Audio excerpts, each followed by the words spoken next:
Muy buenos días, apreciados amigos. Feliz de estar nuevamente como cada sábado con ustedes, esperando que hayan tenido una linda semana llena de la presencia de nuestro Dios. Ahora los invito a que oremos para que pidamos la dirección de Dios en este culto. Oremos. Padre amante, misericordioso, que estás en las alturas de los cielos, santificado sea tu santo nombre. Padre amado, gracias te damos por los cuidados que has tenido con nosotros y Padre amado por todas las cosas que tú haces cada día. Querido Dios, en esta mañana queremos agradecerte porque tú nos has protegido y nos das este momento, esta oportunidad de poder estar en un nuevo programa, de poder estar con nuestros amigos. En esta mañana nos recordamos del pastor Fernando Pérez, que aún sigue delicado de salud.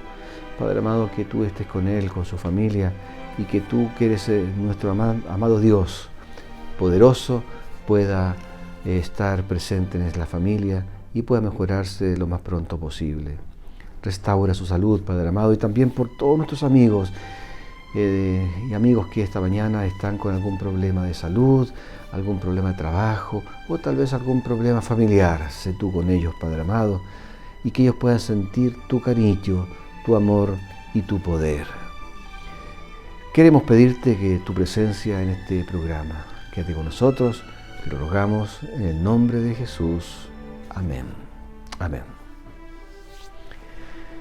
Bienvenidos, aquí comenzamos nuestro culto de adoración.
Como cada semana saludamos a todos nuestros amigos que se conectan con nuestro canal y sintonizan nuestro culto de oración. Estamos contentos porque cada semana son muchos los amigos que nos siguen en nuestras redes sociales y nos acompañan en nuestro culto. Saludamos a nuestros hermanos y amigos de Cuba, de República Dominicana, de Costa Rica, de Venezuela, Colombia, Portugal, Suecia y España. A todos ustedes un gran abrazo. Y por supuesto también saludamos a todos quienes nos sintonizan desde cada rincón de Chile. Un saludo especial esta mañana también para Elizabeth Miranda, para Carmen Díez y Daisy Wegner, quienes nos han dejado sus saludos a través de nuestro canal. Muy bien, ahora los invito a que alabemos al Señor mediante las notas de estas lindas melodías.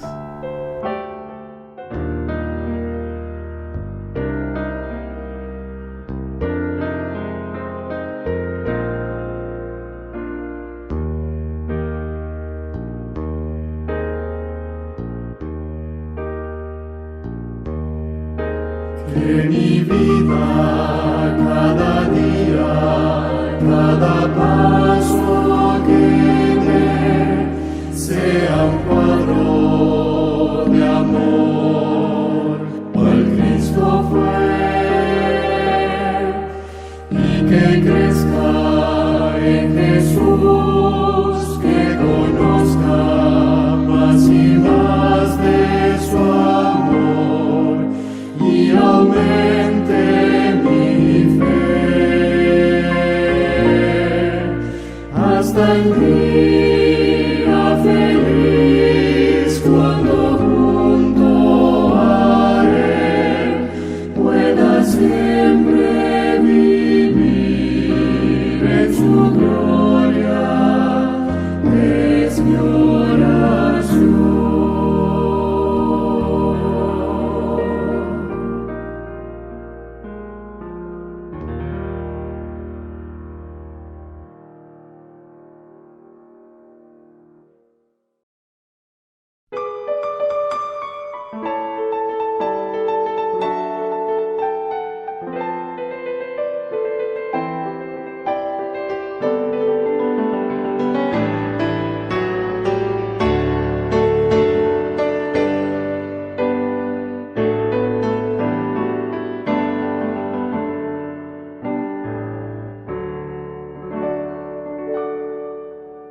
Levántate, cristiano, levántate y trabaja. No dejes que tu vida se pase en la inacción. El que en el ocio vive, a su hacedor ultraja, no lleva sus deberes ni cumple su misión. Si quieres que la vida te ofrezca mil encantos, si quieres que la dicha te inspire paz y amor, trabaja con ahínco, sin miedo ni quebrantos, y un cielo de ventura verás en tu redor. Trabaja por el mundo, trabaja por el cielo, sembrando buenas obras, sembrando bendición. Virtud es el trabajo, alivio y fiel consuelo, y solo en él se encuentra la paz del corazón.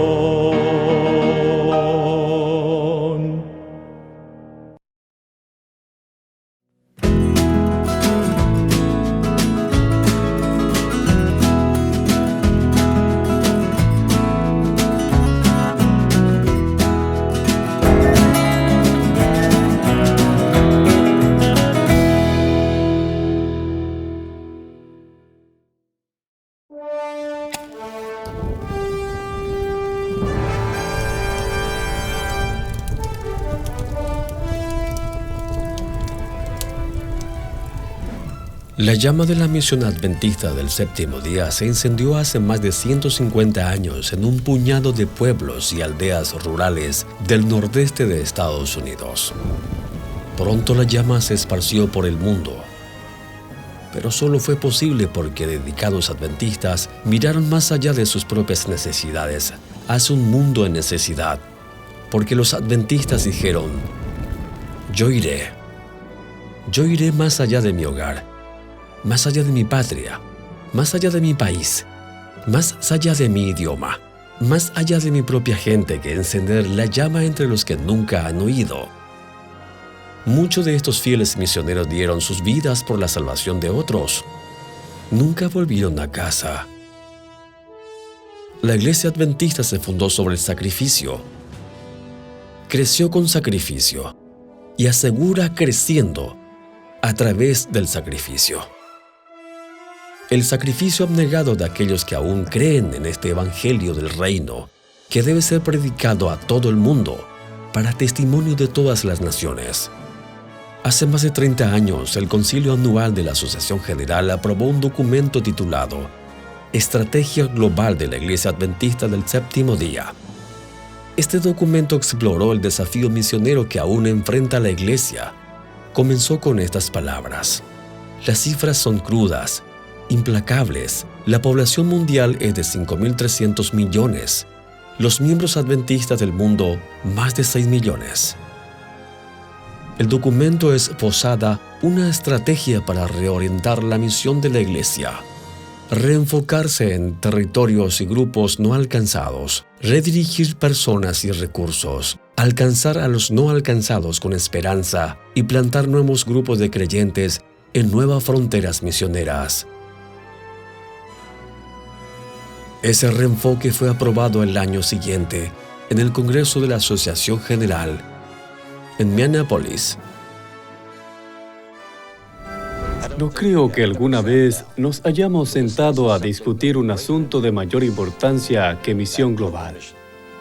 Y ello requiere una estrategia para llevar el mensaje del amor de Dios, la gracia salvadora de Cristo y el pronto regreso a cada nación, tribu, lengua y pueblo. Una misión y una estrategia globales que se extienden de un continente a otro, de país a país, de ciudad a ciudad, de grupo a grupo y finalmente de persona a persona. Hoy, al mirar nuestro desafío misionero, más de 30 años después, las cifras son aún crudas e implacables. Nos alegra ver nuevos grupos de creyentes plantados en la ventana 1040 en la ciudad, entre los grupos religiosos seculares y postcristianos. Pero es tiempo de otro reenfoque misionero. Para alinear nuestros corazones y mentes, nuestra gente, recursos y presupuestos para alcanzar con esperanza a los no alcanzados.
¿Qué tal, amigos?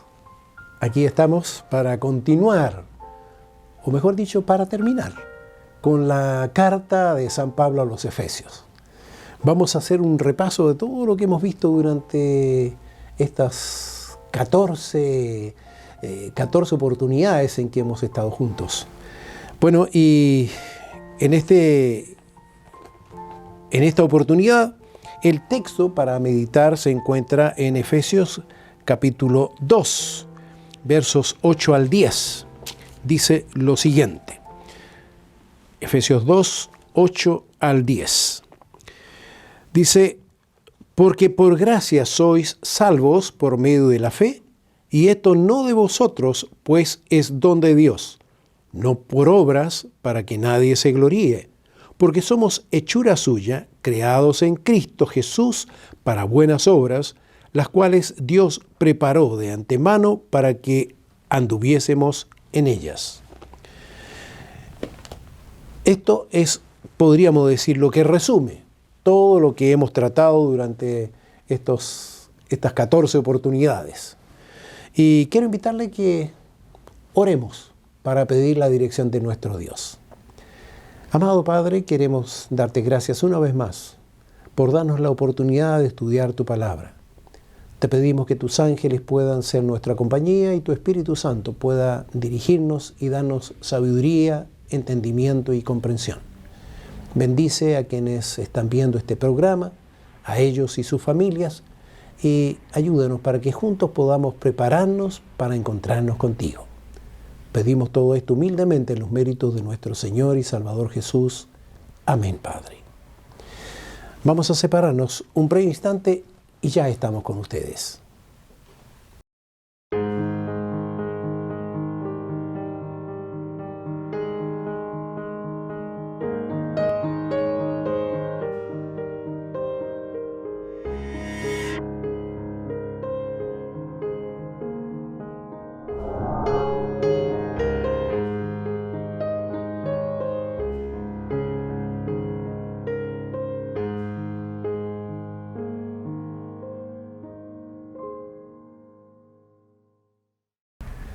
Muy bien, ya estamos con ustedes y Marisa, dispuestos a hacer un resumen de lo que hemos tratado en 13 sábados. Ahora vamos a tener que resumir la carta de San Pablo a los Efesios. Difícil tarea. Difícil tarea. Pero, vamos a tratar de ir buscando aspectos que hayan parecido. Bueno, acá la guía nos propone algunas ideas, pero los vamos a invitar que también ustedes en casa vayan pensando qué es lo que más nos quedó, porque dependiendo de las situaciones, de los momentos en que estemos cada uno, a lo mejor habrá parte del mensaje, como en todos los mensajes, claro, que llegan más, se quedan. A usted a lo mejor uno, a mí otro, claro. A nuestros amigos en casa otro, así que los invitamos también a hacer esta reflexión cuando se hace una presentación, especialmente de algún contenido nuevo. Uno pide, cierto, al final decir qué es lo que me llevo para la casa, qué me llevo a casa, cuáles son como las ideas fuerza. Bueno, partamos entonces. Partimos entonces. Yo sabía que quisiera partir, a ver. Recordando el título completo de la lección, que se llamaba Efesios, cómo seguir a Jesús en tiempos difíciles. Que yo creo que fue una buena orientación. Muy acertado el título. A veces uno encuentra que el título como que no está tan justo, pero aquí yo creo que fue preciso. Porque muy certero, sí. Creo que nos llega a todo, porque estamos en tiempos difíciles. Entonces, a veces, estando en tiempos difíciles, se hace difícil seguir al Señor. Y por otro lado, también uno podría decir, no ha habido tiempos que sean muy fáciles, pero el tiempo este es el que nos toca a nosotros. Histórica y proféticamente es un tiempo difícil, nos desafía a nosotros hoy día, porque pensemos que en el momento que Pablo se lo escribió a los Efesios, que comentábamos, ¿cierto?, en el primer estudio que tuvimos, y se lo escribió específicamente a ellos, más bien pareciera, nos quedamos con la idea de que era una carta circular, ¿cierto?, para que se fuera leyendo en las iglesias de esa época, que eran iglesias casa, la mayoría, grupos pequeños de creyentes, pero estaba dirigido a la comunidad de los cristianos en Efesios, con las dificultades que ellos tenían, y de ahí fuimos sacando varias semejanzas y lecciones para nosotros también hoy día. Entonces, en medio de la dificultad, en medio de los tiempos difíciles, ¿cómo seguir a Jesús? Que ese es nuestro ideal. Y cristianos que se habían convertido, no eran judíos, eran gentiles. Había ambos. Claro, habían ambos, pero la carta iba más bien hacia los gentiles, era porque Pablo, recordemos que Pablo era el predicador hacia los gentiles. Él ya había dejado de predicar a los judíos y se fue a predicar a los gentiles. Entonces, esta carta fue hacia ellos. Y si nosotros vemos la situación que estamos viviendo, hay una situación de mucha efervescencia, de mucha violencia, pero además de eso está la parte de los desastres naturales, que esto está haciendo algo mundial y que no podemos nosotros estar ajenos, porque también nos toca a nosotros. Entonces, esa es una inquietud y precisamente en esas oportunidades cuando uno se hace la pregunta, bueno, ¿y Dios qué pasa con él? ¿Cómo? ¿Por qué permite? Y ahí empiezan a cuestionarse muchos que dicen, pero si Dios es un Dios de amor, ¿por qué permite que tantos animalitos mueran? Pero además de eso, ¿cuántos niños y cuántas familias están sufriendo? ¿Acaso Dios no se preocupa de ellos? Aquí tenemos la respuesta, porque Dios nos dice qué es lo que iba a suceder y por qué iba a suceder. Exactamente, como nos mencionaba el autor del estudio esta semana, decía, Efesios es como una mirada en perspectiva, es como un punto desde donde se para y hace una reflexión sobre las otras cartas de Pablo. Sabemos que si uno considera los libros del Nuevo Testamento, Pablo es el gran escritor del Nuevo Testamento, ¿cierto? Escribió prácticamente más de la mitad de los libros, todos los libros que... no entra tal vez en páginas, porque los evangelios son algunos un poco más largos, hay cartas que son breves, pero Pablo es el gran escritor, el gran mensajero que Dios escoge para el Nuevo Testamento, y de hecho se lo hace saber así, ¿verdad?, a sus discípulos, que tenían bastantes reticencias con Pablo, obviamente, por lo que había sido sus orígenes como miembro del Sanedrín, como perseguidor de cristianos, y dice, instrumento escogido me es este, o sea, yo lo escogí porque es especial. Y ya con eso partimos con una reflexión súper interesante, cómo Dios escoge a las personas que van a ser útiles en su causa, no teniendo en consideración la reticencia que el resto puedan tener a ellos, ni siquiera la reticencia propia, porque Pablo tuvo que ser llamado de una forma bastante, podríamos decir, intensa, a la que él estuvo dispuesto en aceptar. Y lo lindo de esto es que nosotros, al comparar estos llamados que se hicieron, recordemos el llamado que se le hizo a Moisés también. Moisés, pero Señor, yo ni siquiera sé hablar, ¿cómo me vas a llamar después de haber estado tanto tiempo cuidando ovejas? Eso hace que yo pueda decir que para mí también hay oportunidades. Dios también me puede llamar a mí. Exacto. Porque Dios no hace acepción de personas. Es Él el que llama y capacita. Entonces, todos los hijos somos iguales. Para Dios todos los hijos somos iguales. Y Él lo único que trata de que nosotros entendamos esto, que Dios, el camino de Dios es mejor que el camino que nos ofrece el mundo. Porque en el mundo, como lo he dicho muchas veces, el mundo solamente puede ofrecernos fama y fortuna. Pero todo eso que no queda. Es mala oferta. Pero el problema es que todo eso queda. Y es fácil de perder. Pero muy fácil. Me refiero a que es fácil de que muchos se tienten o nos tentemos a seguir eso. Por eso digo, no es mala. Claro que sí, no es mala oferta, porque todos tenemos eso, de que nos gustaría tener esto y a veces envidiamos lo que otros tienen. Exacto. Entonces, bueno, somos bendecidos en Cristo. La verdad es que somos bendecidos en Cristo porque tenemos que reconocer que somos salvos por Cristo, pero también al ser salvos en Cristo, nos convertimos en colaboradores con Cristo. Exactamente. Para salvar a otros. Así es. Uno de los aspectos dentro del estudio, que lo repasamos también un poquito esta semana, que a mí me llamó la atención y me gustó mucho de la perspectiva de Pablo acá, es esta identidad comunitaria, sí, pero que no es como lo plantea Pablo acá en varias oportunidades. Hay una unidad, pero que no es una uniformidad.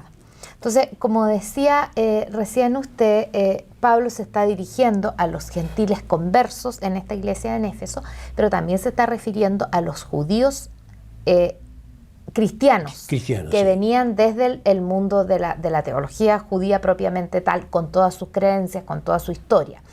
Y ellos fundamentalmente creían que la salvación la tenían asegurada con dos mecanismos: por herencia, porque eran hijos de Abraham y a Abraham le fue dada la promesa. Entonces, al momento de Cristo y poquito después, acá cuando se forma la iglesia cristiana en tiempos de Pablo, los judíos tenían esto absolutamente interiorizado. O sea, ellos eran parte del pueblo de Dios, ellos eran el pueblo de Dios, y por lo tanto la salvación era un desde para ellos, porque pertenecían a ese pueblo. Y para que no les faltara nada, además se habían dado una serie de normativas con las que ellos se hacían a la vez como merecedores de esta ciudadanía, de esta salvación tan grande. Entonces, para ellos, en su concepto, era poco lo que necesitaban a un redentor. Ya habían cumplido con todos los requisitos que se le exigía, así que yo ya estoy... Claro, no lo veían como necesario. Entonces, hacer que esas personas entendiesen que la situación en la que estaba era igual a la de estos gentiles que ellos miraban tan por sobre el hombro, ¿cierto? Como personas que venían sin ningún mérito. Y entonces Pablo escribe esta carta para decirle, de estos dos pueblos Cristo hizo uno. Tanto unos como otros son aceptos en el Cordero, y hacerles entender eso a estas personas en este momento preciso de la historia no era tarea fácil. Bastante difícil, porque ellos eran los salvados y todos los que no eran judíos estaban perdidos y no tenían ninguna opción. Recordemos que ellos, por ejemplo, cuando se trataba de hacer algo en sábado, ellos mandaban a un gentil que lo hiciera, porque total ya estaba perdido, así que lo hiciera o no lo hiciera, guardar o no guardara los mandamientos de Dios era lo mismo, porque él se iba a perder igual. Entonces, caían en eso y no se daban cuenta hasta que Pablo aquí habla claramente de lo que esto significa y, como decía, poder hacerlos pensar en eso. A Pablo también le costó. Claro, fueron 3 días, a pesar de que tuvo un encuentro directo con el Señor Jesús, a pesar de que él quedó ciego, estuvo 3 días ciegos, a pesar de todo eso, a Pablo le fue difícil. Entonces, Pablo creo que también entendía que para los judíos era difícil poder convencerlos. Ahora, algo que no quisiera que dejáramos pasar es que, como somos benditos en Cristo, la iglesia como cuerpo, se ve la iglesia como un cuerpo. Recordemos que el Señor habla de la unidad, y para hablar sobre la unidad usa como figura el cuerpo humano. Somos distintos, distintos órganos tenemos, pero de ningún órgano nosotros podemos prescindir. La mano izquierda, algunos la usamos más, o sea, la mano derecha usamos más que la mano izquierda, pero no podemos prescindir de la mano izquierda. Yo uso la derecha, así que no importa que no tenga la izquierda. Otros usan la izquierda y tampoco pueden prescindir de la derecha. Sí, todo tiene su razón de ser, y así también en Cristo todos tenemos una razón de ser. Se habla de la iglesia como un templo. Nosotros somos templo del Espíritu Santo, y también eso es importante que lo comprendamos. Habla de la iglesia como la esposa. Y aquí recordemos que también se habló como acerca del matrimonio. Entonces, todo eso son figuras que son totalmente conocidas para nosotros. Y finalmente habla de la iglesia como un ejército. Somos un ejército, lo estuvimos mencionando hace poco con la armadura. Pero como ejército tenemos que ser disciplinados, tenemos que ser obedientes, tenemos que saber que aquí todos juntos vamos a luchar contra nuestro enemigo común. Exactamente. Y todos también recibimos la ayuda de nuestro Padre que tenemos en común, nuestro buen Dios. Y hay en estas figuras algunas semejanzas y algunas diferencias también, que son que tienen luz para nosotros.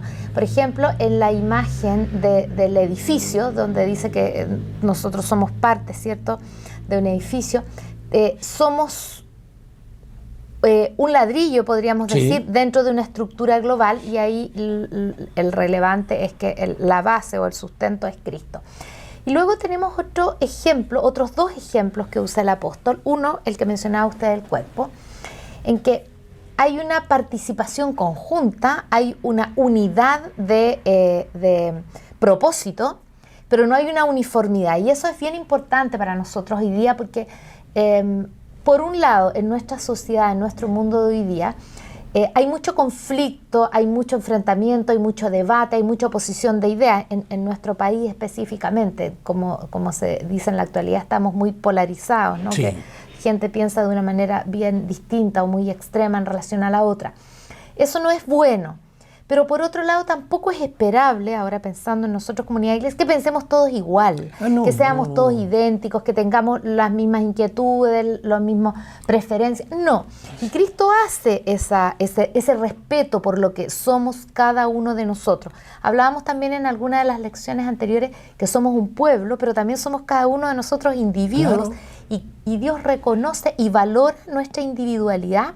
Y eso se ve en estos dos ejemplos. Uno, en el ejemplo del cuerpo, en que tenemos roles distintos, incluso si uno lo piensa anatómicamente, tamaños distintos, formas distintas, etcétera, dentro del cuerpo, pero todos aportan. Pero te fijas que Dios nos hizo diferentes. Si Dios hubiese querido, habría tenido un molde y nos hace a todos exactamente igual.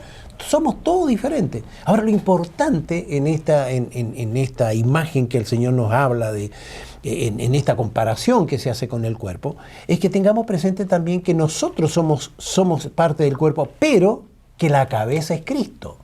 Él es el que ordena, el que manda todo. Así como la cabeza, como el cerebro es el que manda las órdenes al resto del cuerpo, así también Jesús. Jesús es la cabeza de este cuerpo. Y también cuando habla de la esposa, la iglesia es la esposa y Jesús es el esposo. Cuando habla del ejército, el ejército, nosotros somos los soldados y Él es el general. Entonces siempre tenemos que tener presente de que Jesús es el que da las órdenes y nosotros somos los que tenemos que obedecer. Así como nosotros tenemos aspectos en los que la individualidad nuestra puede estar presente y puede ser un aporte, hay algunas cosas, y aquí en el capítulo 4 Pablo nos habla de 7 unos. ¿Se acuerda que en una de las lecciones estudiamos los 7 unos? O sea, si bien podemos tener ciertos roles distintos, ciertas diferencias, ciertas individualidades, hay cuestiones que, si nosotros estamos, como también hemos estudiado en este libro, unidos por el cinturón de la verdad, hay ciertas verdades que son únicas y que son irrenunciables y que no pueden tener dos miradas distintas. Y me gustaría repasar y reforzar esos conceptos de los unos, de los 7 unos que estudiamos ahí en el capítulo 4 del libro de Efesios, cuando dijimos, primero teníamos 3, un Señor, una fe, un bautismo. O sea, ahí no tenemos posibilidades de nosotros poner, como decimos, de nuestra cosecha. Un Señor, que es Cristo, una fe, que es la suya, y un bautismo que también fue el que Él nos enseñó. Después tenemos un Dios y Padre de todos, el cual es sobre todos y por todos y en todos. Y me salté el 4. Un cuerpo y un espíritu, como fuisteis también llamados a una misma esperanza de vuestra vocación. Entonces, un cuerpo, que es la iglesia, un espíritu, el Espíritu Santo, ¿cierto? Y una misma esperanza. Entonces, ahí llevamos 6, ¿verdad? Un Señor, una fe, un bautismo, un cuerpo, un espíritu, una esperanza, y finalmente cerramos estos unos con un Dios y Padre de todos. Y luego entonces nos refuerza la idea de que es por todos, sobre todos, por todos y en todos. Y en todos. Entonces es totalmente abarcante. Hay cuestiones, por tanto, en las que podremos tener algunas diferencias, pero la base que nos une y que nos sustenta está referida a la unidad de ciertos principios que son intransables dentro de lo que nosotros creemos, y también a eso Pablo está amonestando aquí a los Efesios. Justamente ahora el Señor llama a la unidad estos unos nos hablan de la unidad. Pero Dios quiere que nosotros seamos uno, lo que nos cuesta. ¿Por qué? Porque es raro, ¿eh? Queremos ser todos iguales y sin embargo queremos ser diferentes al mismo tiempo. ¿Eh? Ahora, hay cosas que nosotros tenemos que tener presente que nos ayuden en esta unidad. Por ejemplo, la humildad, la mansedumbre, la paciencia, la tolerancia, todos esos son atributos que el Señor mostró. ¿Y por qué nosotros no, así como quisiéramos tener tantas cosas materiales, no nos esforzamos por pedirle a Dios que nos dé esos atributos? Que se vean esos atributos en nosotros. Porque la verdad es que el cristiano no debe andar con una camiseta que diga soy cristiano. El cristiano tiene que notarse por sus hechos, por sus acciones, porque es semejante a Cristo. El cristiano es aquel que se asemeja a Cristo. Pero a veces queremos ser cristianos a nuestra manera, que ese cristiano no existe. Yo pensaba a veces, nosotros conocemos el gentilicio, como dícese de las personas que viven en tal lugar, ¿no es cierto? O sea, los que viven en Santiago, santiaguinos, en La Serena, serenense, etc. Si nosotros consideráramos el ser cristiano como un gentilicio, entonces significa que nuestro lugar de residencia es Cristo. Es Cristo. Es Cristo. Entonces, y eso nos debería imprimir una característica. Y así como sucede precisamente las personas que viven en un lugar a veces hablan diferente. Exactamente. Bueno, nosotros deberíamos, y es una de las cosas que nos dice Pablo, que nosotros no deberíamos usar ciertas palabras, que nosotros no deberíamos tener ciertas actitudes, en fin, nosotros deberíamos ser alguien que se note que es diferente. ¿Pero por qué es diferente? Porque sigue a Cristo, por eso. De hecho, que es distinto. Cuando Pedro lo niega, la mujer lo reconoce y le dice, se te nota que anduviste con él por cómo hablas distinto. Y no es que Pedro, hubiese estado en un colegio especial cuando era niño, que hubiese ido a un colegio religioso, por ejemplo, no, porque él era un pescador y su forma probablemente era la de un hombre bastante común. Bastante rudo. Pero se le notaba. Claro. Se le notaba su lugar de residencia. Entonces yo creo que ahí también hay una invitación para nosotros. Si somos cristianos, si nosotros queremos sentirnos cristianos, ojalá que seamos así, residentes en Cristo. Ahora, otra de las cosas que debemos tener presente es que somos receptores y dadores de gracia. Nosotros recibimos la salvación por gracia. Y nosotros debemos también compartir esa misma salvación por gracia. Por eso somos receptores y dadores de gracia. Debemos entregar aquello que el Señor nos ha dado y que podemos entregarlo a todo el mundo sin que se nos agote. Sin que se nos agote. Debemos ser generosos en ese sentido. Debemos alejarnos de la oscuridad del pasado y andar como hijos de luz.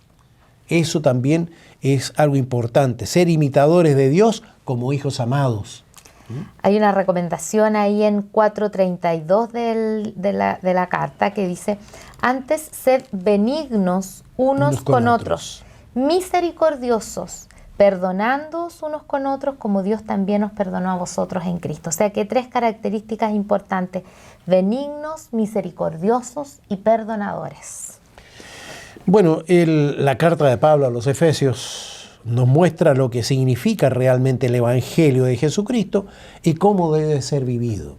Bueno, eso es lo que nosotros debemos transmitir mediante nuestra experiencia especial, nuestra experiencia con Cristo. Es lo que nosotros debemos esforzarnos por conseguir. Ni siquiera debería ser personal. Un esfuerzo, en realidad, el esfuerzo nuestro es poder estar en contacto, poder estar en la presencia de Cristo, de modo tal que como estudiábamos también en una de las semanas, ¿cierto? Decía, ser imitadores de Dios, y ahí estuvimos diferenciando lo que era una imitación de una copia.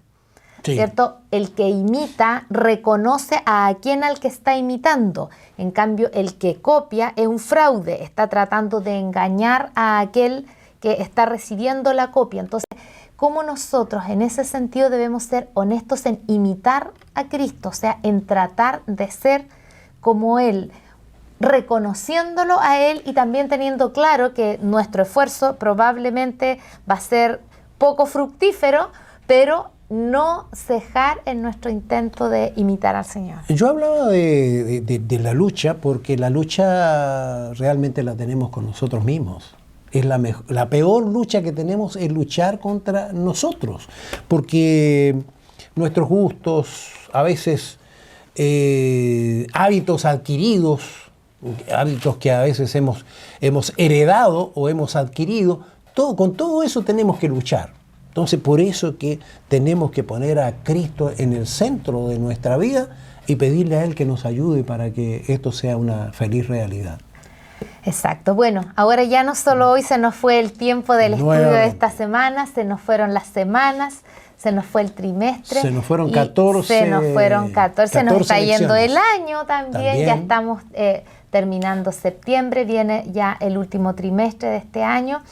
Y yo creo que nos hemos deleitado una vez más en la palabra de Dios, nos hemos deleitado en los consejos de Pablo, hemos podido reflexionar y aprender cuestiones importantes que vienen dirigidas especialmente, como decíamos hace un momento, para nuestro tiempo. ¿Cómo podemos hoy en día ser seguidores de Cristo aunque los tiempos sean difíciles? Y si de repente los tiempos son mejores, bueno, con mayor razón. Debemos tener la conciencia de que Cristo está esperando de nosotros no menos que esto que nos ha puesto Pablo en esta carta. Espera de nosotros que seamos fieles, espera de nosotros el Señor que podamos vivir la unidad entre nosotros, primero la unidad con Él, como estudiamos verticalmente, para luego proyectarla hacia quienes nos rodean. Podemos llevar la paz, podamos ser mensajeros de la paz, así como Cristo fue mensajero de paz, como se menciona también acá en la carta, y estar apercibidos de los tiempos en los que estamos viviendo también para poder armarnos, para poder vestirnos y poder estar firmes y resistir cualquier dificultad que nos exponga el tiempo. Quiero terminar leyendo del capítulo 5 de Efesios, el verso 15, en que Pablo nos insta: mirad pues con diligencia cómo andéis, no como necios, sino como sabios, aprovechando bien el tiempo, porque los días son malos.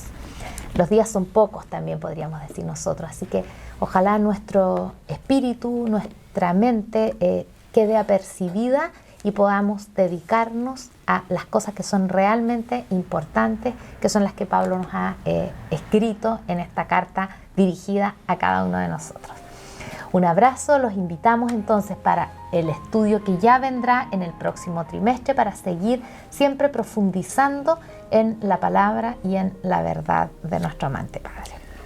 Un fuerte y cariñoso abrazo para cada uno de ustedes. Ha sido un placer haber estado todo este tiempo acompañándoles y bueno, será hasta una próxima oportunidad. Que el Señor les bendiga. Feliz sábado.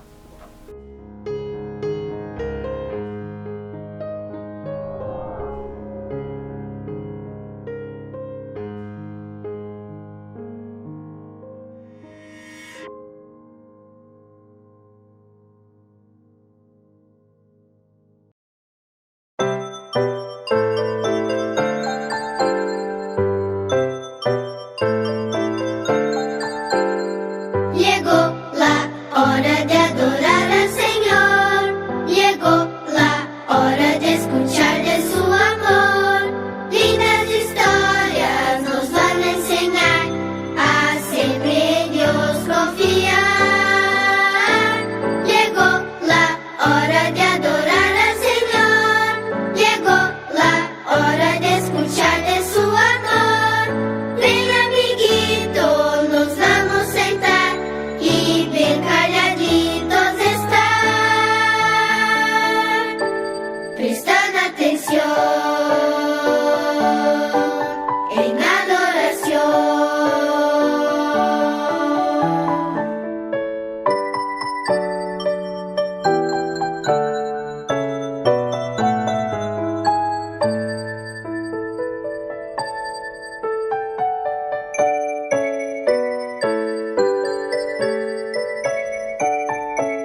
sábado, niños. ¿Cómo están?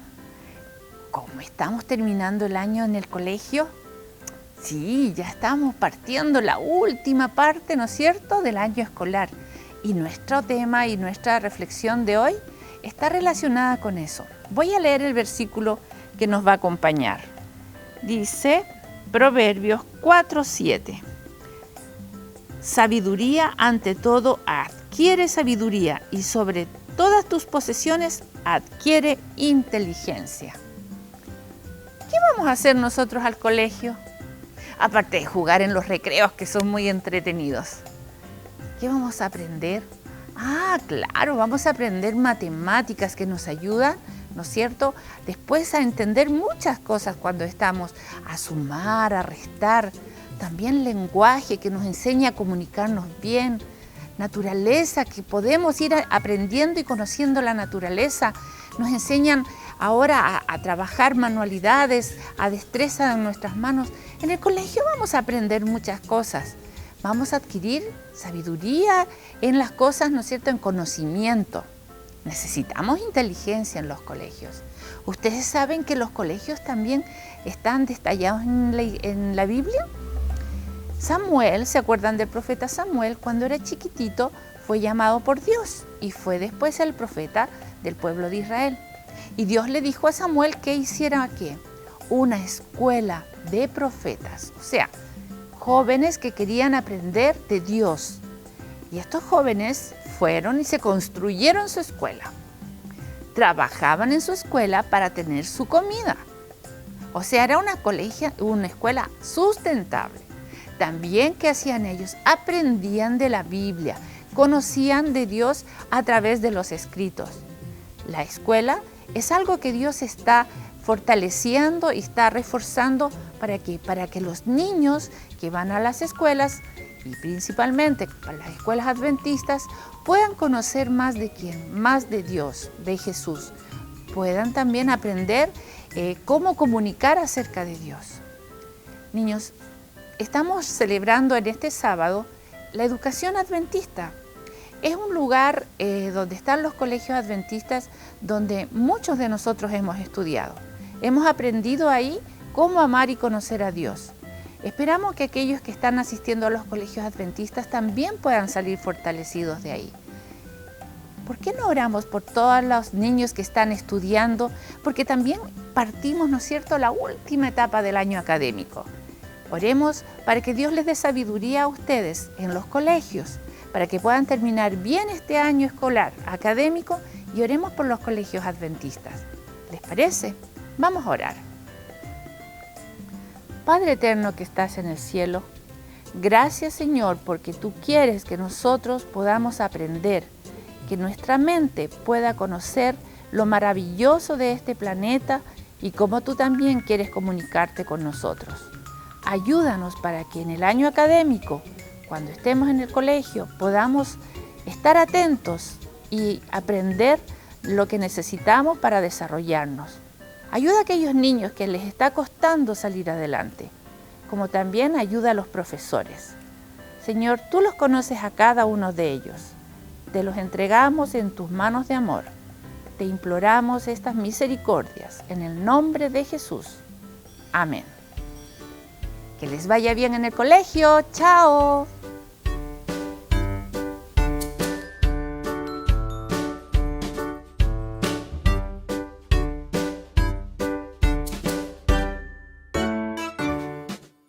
El sexto día terminó, el sol se puso ya.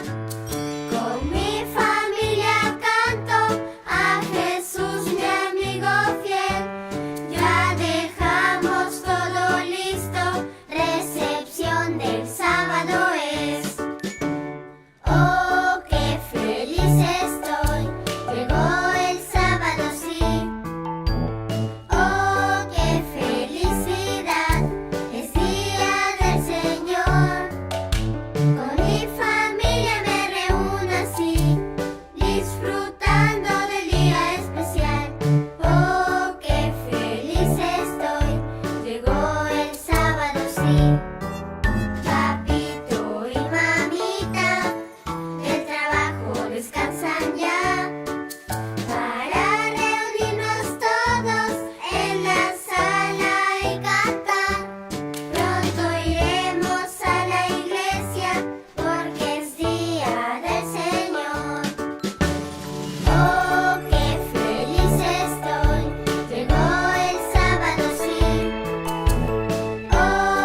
¿Cómo están ustedes, amigos? Bienvenidos a Lyrics, un espacio en donde hemos querido darle la opción a que ustedes puedan programar este espacio con sus cantos, con sus intérpretes favoritos. Ustedes saben que es muy fácil hacerlo. Basta con hacer clic en el enlace que aparece al pie de este video o escanear el código QR que aparece aquí en pantalla. Completan el formulario y nos envían el pedido de su preferencia. Sabemos que alabar al Señor es una linda manifestación también del amor que nosotros tenemos hacia Él. Así es que este espacio es justamente para que todos juntos, ustedes mismos, nos inviten a cantar. El primer tema con el cual iniciaremos el programa de hoy es titulado Le importará a Jesús e interpretado por Janet Cornejo. Les invito a que alabemos juntos al Señor.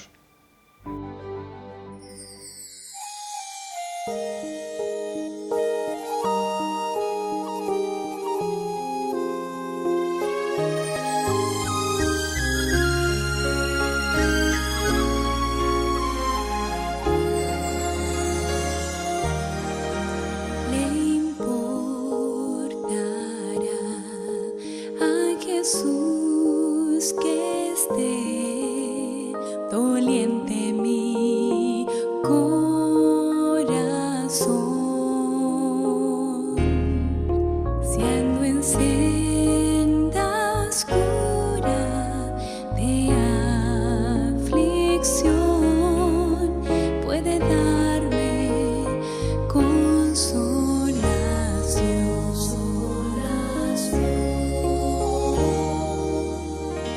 Le importará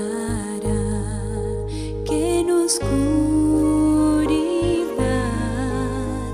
camine con gran temor. Al anochecer en la lobreguez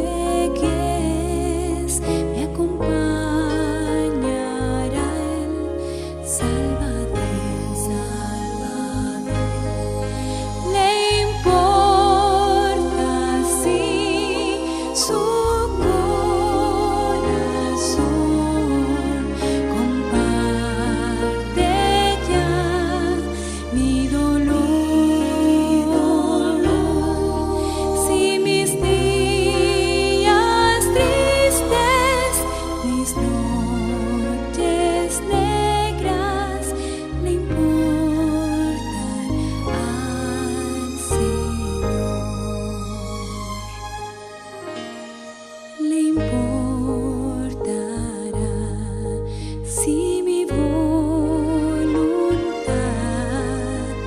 faltare en la prueba cruz. Si he cedido al mal, a la tentación y el llanto ahogue mi voz. Le importa si su corazón comparte ya mi dolor. Si mis días tristes, mis noches negras le importan al Señor. Si mis días tristes, mis noches negras le importan al Señor.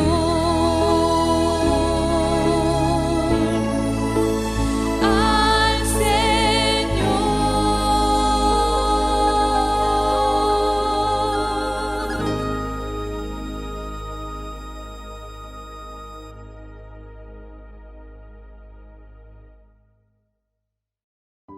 Muy bien, y luego de interpretar esta linda alabanza, también queremos invitarlo a cantar un canto de cuarteto. Se titula Su nombre alabaré, en esta ocasión interpretado por el cuarteto Oreb. Así que los invito para que una vez más alabemos al Señor con esta hermosa melodía.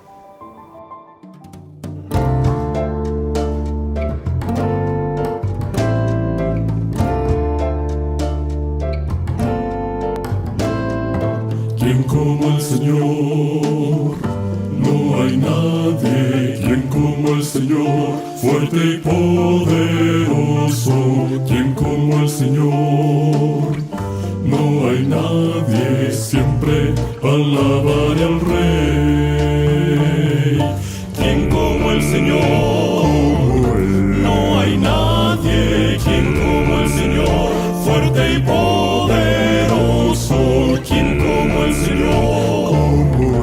No hay nadie, siempre alabaré al Rey. Gloria a Dios, gloria a Dios, gloria a Dios. Es digno de honra y gloria, desde cuando sale el sol al anochecer, su nombre por siempre alabaré.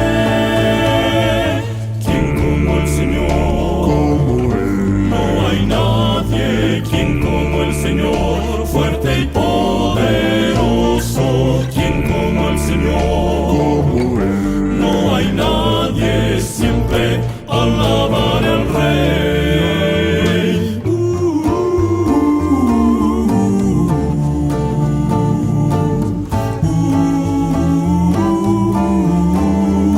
Desde cuando sale el sol al anochecer, su nombre por siempre alabaré. ¿Quién como el Señor? No hay nadie. ¿Quién como el Señor? Fuerte y poderoso. ¿Quién como el Señor? No hay nadie. Siempre alabaré al Rey. ¿Quién como el Señor? No hay nadie. ¿Quién como el Señor? Fuerte y poderoso, ¿quién como el Señor?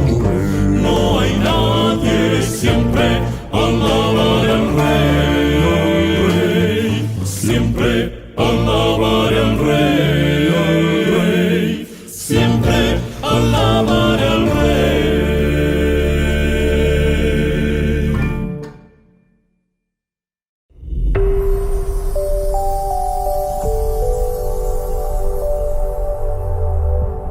¿Sabías tú que hay un oro falso muy similar, muy parecido al oro real, pero se lo llama el oro de los tontos? Comencemos con este versículo bíblico. En el día de la ira del Señor no salvará a la gente ni su plata ni su oro, porque el fuego del enojo del Señor consumirá todo el país.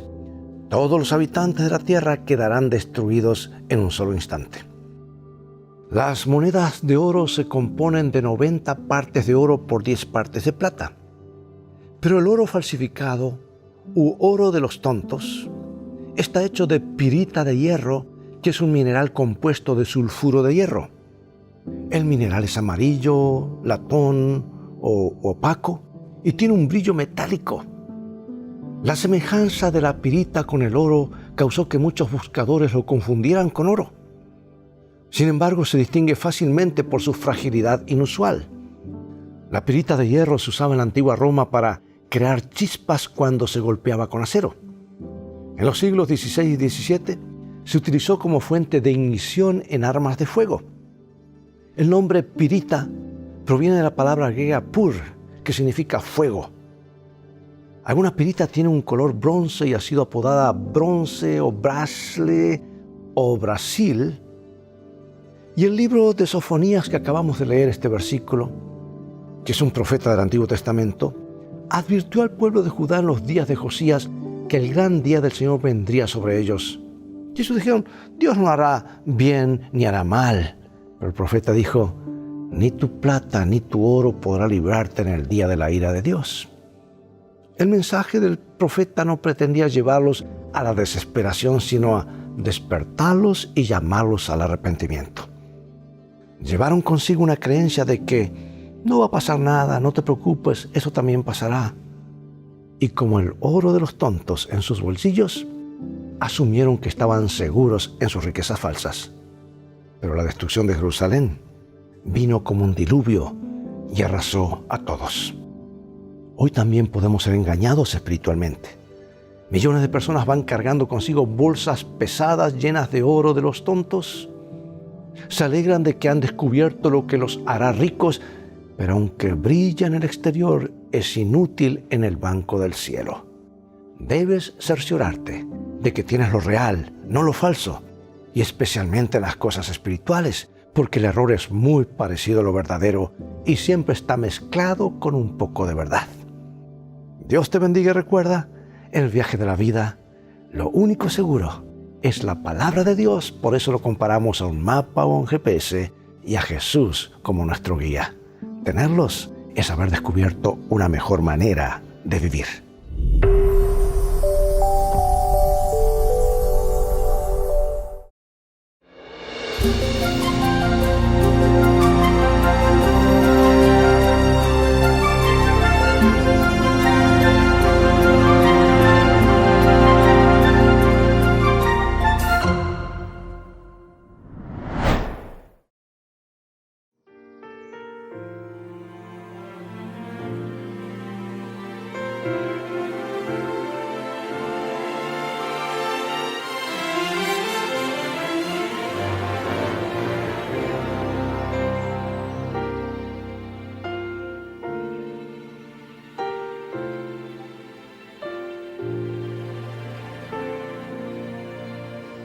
O mundo corre em busca de sucesso e a vida em tanta guerra se desfaz. O homem sonha as glórias do progresso, mas anda velozmente para trás. Só Deus concede a glória verdadeira. Só nele a vida tem real valor.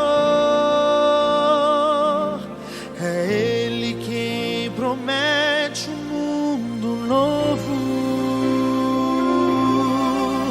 sem medo, sem tristeza e sem rancor. A glória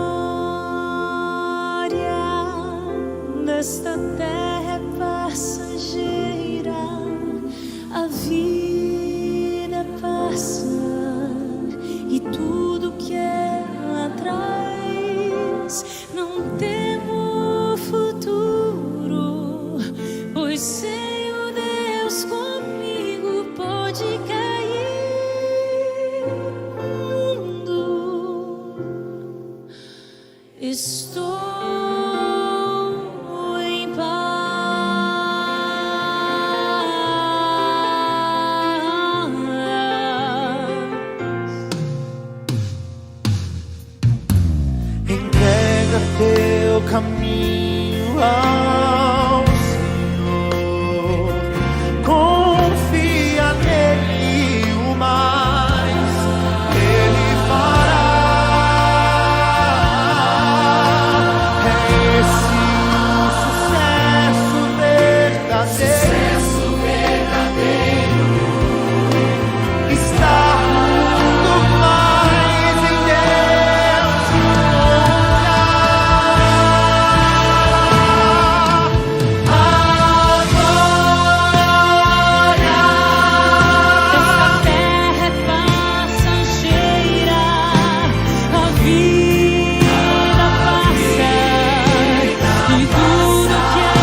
Muy bien, luego de escuchar este inspirador canto, los invito a preparar nuestras mentes y corazones para escuchar el pan de vida esta mañana, el que estará a cargo de nuestro pastor Marcelo Videla, quien nos compartirá el tema titulado Escarbando en el pasado.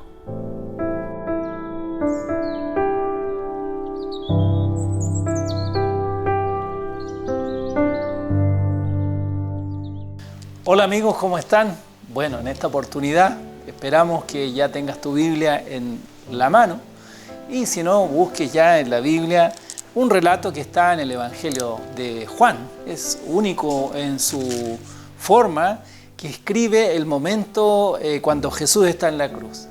Y amigos, vamos a leer este relato que es interesante, que está en San Juan capítulo 19, versículo 31 en adelante.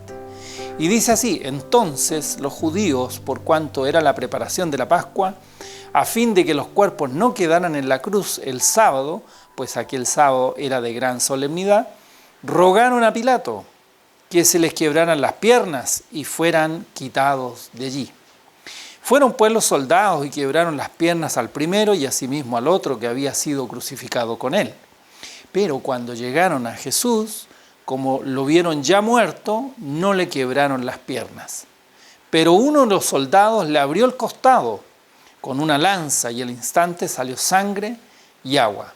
Y el que vio da testimonio, y su testimonio es verdadero. Y él sabe que dice verdad para que vosotros también creáis. Es interesante este relato porque es el único que muestra el momento cuando Jesús, digamos, fue herido con una lanza. Obviamente usted tiene que pensar que Jesús está colgando en una cruz, está arriba, pienso yo, de 1,70 m o quizá 1,80 m o 2 metros de altura, sus pies hacia arriba. Entonces llega un momento en que hay una preocupación muy grande de parte de los religiosos, de los judíos, ¿no? De los miembros del Sanedrín, los sacerdotes. Ellos están preocupados de guardar bien el sábado de la fiesta de la Pascua. Y no se podía celebrar bien la fiesta habiendo 3 personas agonizando. Entonces la gracia de la Pascua era entrar al sábado en reposo. Y bueno, es cruel lo que vamos a decir y lo que muestra la Biblia en San Juan, porque finalmente son religiosos los que dicen no pueden permanecer personas moribundas, menos en gente reprobada por la sociedad en sábado y menos en Pascua. Así que fueron donde Pilato a pedirle que acelerara el proceso de la muerte de los crucificados. Y la forma era simplemente quebrándole las piernas, y esto permitía que las piernas no sostuvieran el cuerpo crucificado del que estaba ahí clavado en una cruz. Por lo tanto, obviamente la agonía, el dolor, el sufrimiento seguramente producía un infarto. Era tanto el dolor, el desgarro de las manos.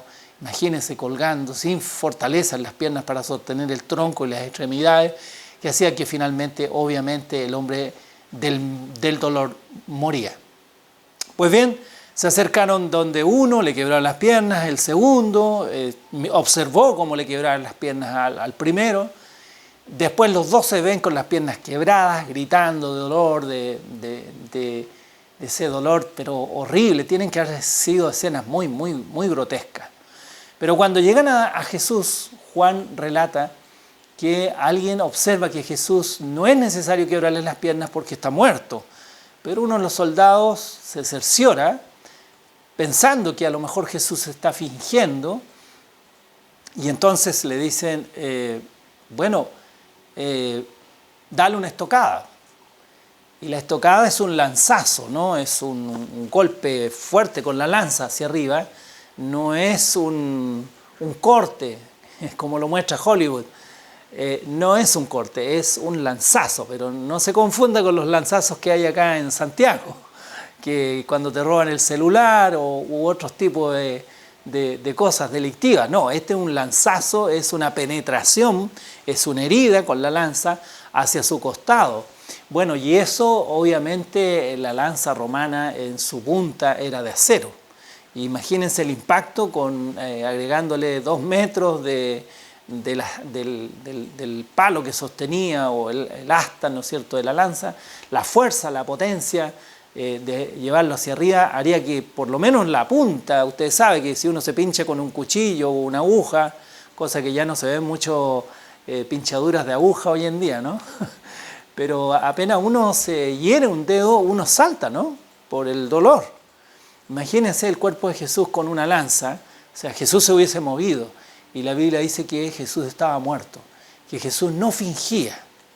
Y eso es interesante porque uno a veces cuando tiene dolor, aparte del dolor físico, el dolor del corazón, de las emociones, este dolor que tenemos a veces producto, ¿no es cierto?, de una frustración o de un conflicto a veces, que son los más dolorosos en términos de dolor para nosotros, lo que más nos afecta son los dolores que tienen que ver con nuestras familias, con nuestro matrimonio, nuestras relaciones con nuestros hijos.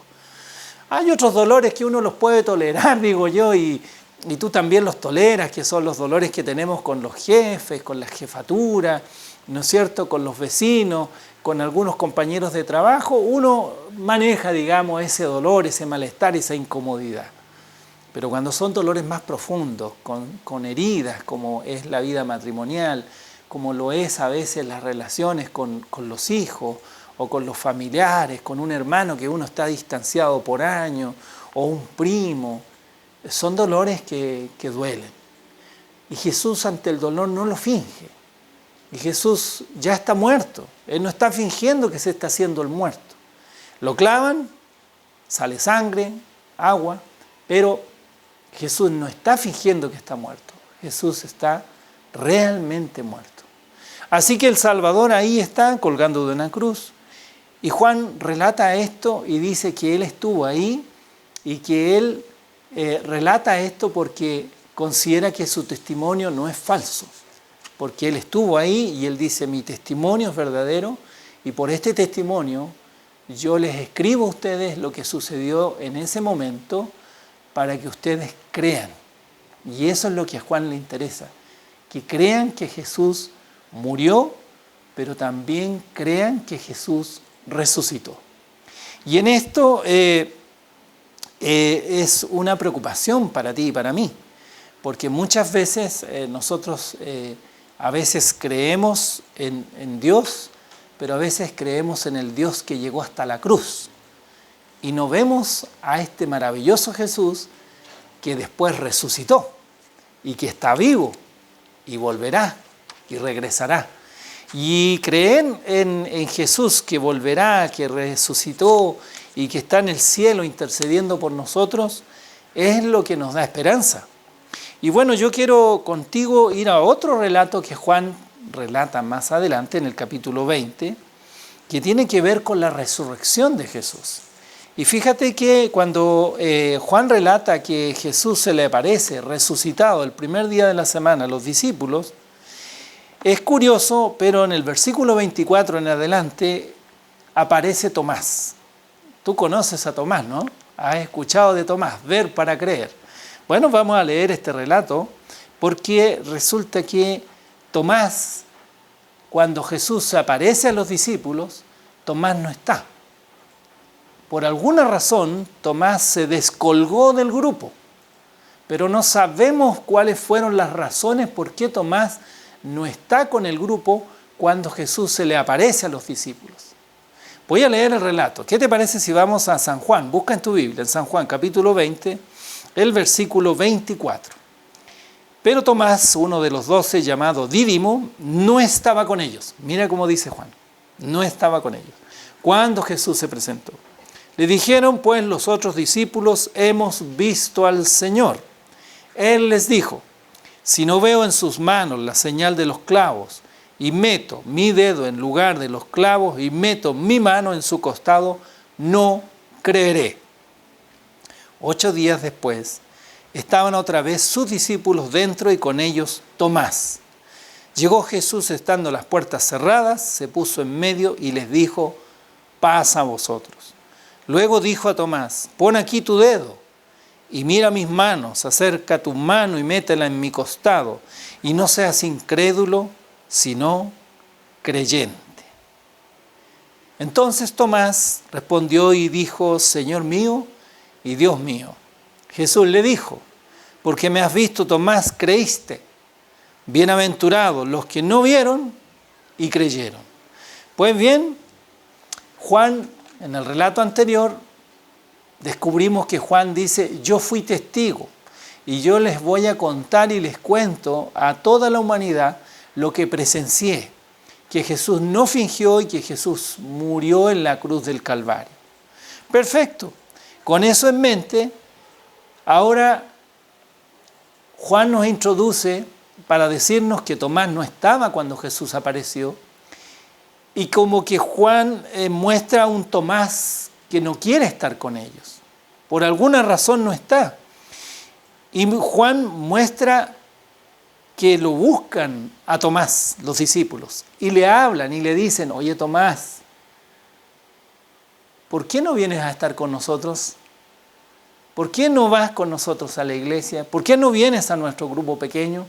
¿Por qué no te conectas con nosotros por Zoom? ¿No te pasa lo mismo? Que a veces tienes algo de Tomás y tenemos nosotros a veces algo de Tomás en nuestra vida. Mira, la Biblia nos muestra que Tomás en su verbalización a la respuesta de la invitación de los discípulos que lo buscaron, ojo, lo buscaron, insistieron por él y no sabemos las razones por las cuales él no estaba, pero aquí uno puede observar que a Tomás le pasaba lo mismo que a ti, que ante las realidades que nos toca vivir a veces nos golpean tan fuerte que nos desanimamos en la fe.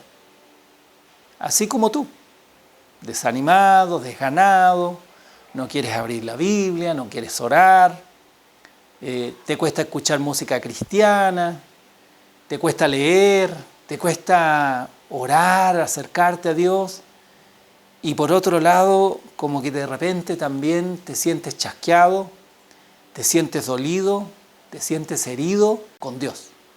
Porque ves que Jesús desapareció cuando tú lo necesitabas. Y este Tomás es muy parecido a nosotros. Es incrédulo. Él duda. Y la verbalización que él tiene para hablar de creer realmente que Jesús ha resucitado es sumamente cruel. Te hago una pregunta. ¿Las heridas cómo se curan? ¿Poniendo sal a la herida? ¿Limón a la herida? ¿O poniendo agua purificada, destilada? Las heridas se cosen, las heridas se parchan, se vendan. Pero Tomás tiene un botiquín para curar una herida muy cruel. Tomás dice, yo quiero meter el dedo en la herida. Yo nunca he visto que un dedo, revolviéndolo en una herida, pueda curar una herida. Al contrario, el daño es mayor. Eso es lo que está diciendo Tomás. Está hablando de lo profundo de su corazón resentido. Y hoy en día yo quiero hablarte a ti y decirte, no seas resentido espiritual. Es cierto, en nuestra sociedad hay mucho resentimiento, pero no tenemos que ser resentidos espirituales con Dios. Yo sé que a lo mejor en algún momento como que sentiste que Dios te falló, porque a lo mejor no te fue bien en el matrimonio, y a lo mejor tú fuiste la parte que a lo mejor hiciste todo lo posible y no resultó. A lo mejor las relaciones con tus hijos han fallado y lamentablemente en casa no vives cómodo y la cosa ha empeorado. Hay distintas situaciones familiares con los hermanos, incluso puede ser un compañero de trabajo, un jefe, y finalmente a lo mejor tú te sientes dolido, herido, y las palabras de Tomás son de lo profundo de su corazón.